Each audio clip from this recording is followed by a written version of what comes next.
next up on one of my reviews is Patrick Ness's Burn.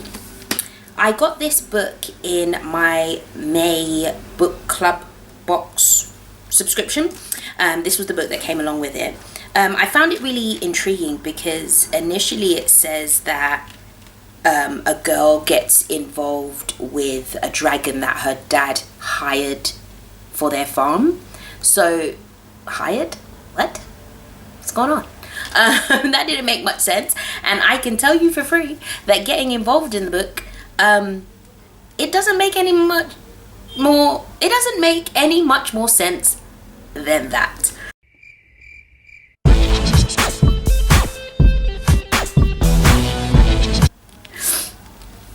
So the book, Patrick Ness Burn. I wasn't familiar with any of Mr. Ness's work prior to this, so which was one of the reasons that I wanted to get involved with a subscription box, because obviously it gives you books that you wouldn't necessarily buy yourself or hadn't come across before, so that was really good. And I will say this hasn't made me particularly want to read anymore, not because it's particularly bad or that, you know, there's anything wrong with it. It's just a bit, this one particularly is just a bit off for me. So saying that, we're going to give it 3 stars. We're going to give it 3 stars because it starts off really intriguing, really interesting in terms of it's 1957 and there are dragons in the world, living in the world amongst humans. They know this, they don't attack them, they don't hurt them.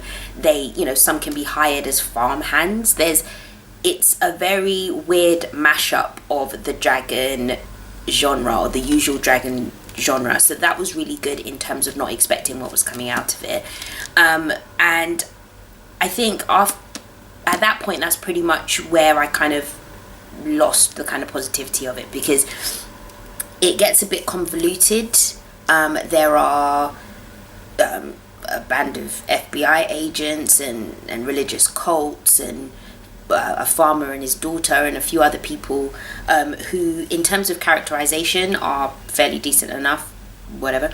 They're fine, they're perfectly engaging, but the purpose, the why, why is this being done was kind of lost on me. Not lost that I didn't understand it, it was just you got it and then it was just okay, and that's what I felt anyway. The writing I found a bit confusing, not because it was particularly complex, but there's a lot of dialogue, there's a lot of tell not show, that old chestnut. A lot of what's being said was a bit unnecessary, I'm gonna say, but just generally speaking, there are parts that are really interesting. The voices of each of the different characters are quite distinct, and how they come across and how they speak is quite modern, and you can get it and you can understand it. But in terms of just the general amount of chit chatter and kind of filling in and pointless ad libs and stuff, I didn't really take to that. That's it really. So we're gonna go with the 3 stars. One thing that I will point out that is good about it is it's set in 1957 and the main character, the girl Sarah, is in fact mixed race, which I didn't know was what the book was about.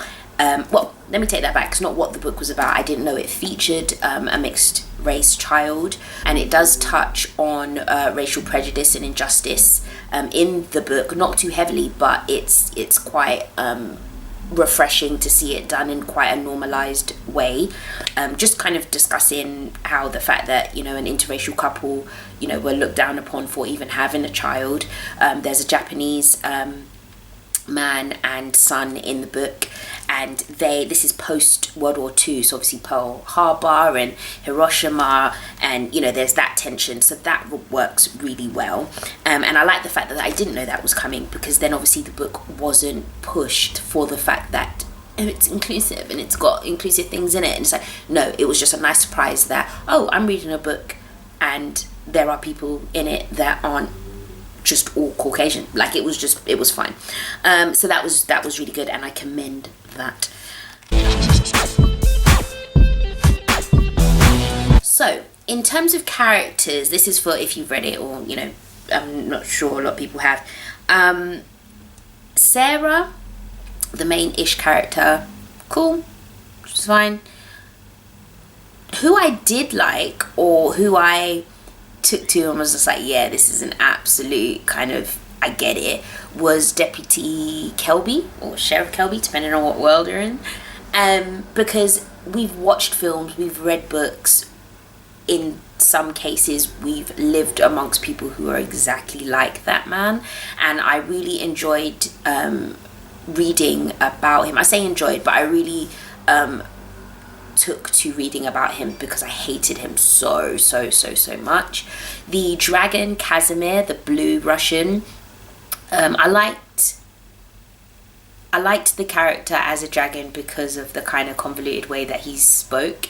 Like, everything was a prophecy, but not. Did I say that? But did I? I don't know. Is that what you meant? Did you mean it? Did I mean it? I don't know. Everything was a question of a question, and it was really interesting and clever to see that type of dialogue coming from the dragon to other people who didn't really take to it or understand it. So that was really interesting. The assassin, Malcolm, Hugh, whichever one, I got it. I got that he grew up in this kind of cult situation, and it was all, oh my god, I don't know really where I'm meant to go, or what I'm meant to do, and my faith's been questioned and all that kind of stuff. But I felt that had kind of been done. Not too much, but avid book reader and movie watcher, that kind of element of, you know, the reluctant assassin had kind of, it's been played. So I didn't really I'm not going to say I didn't take to him. He was just kind of one of the less interesting parts for me. What else can we say?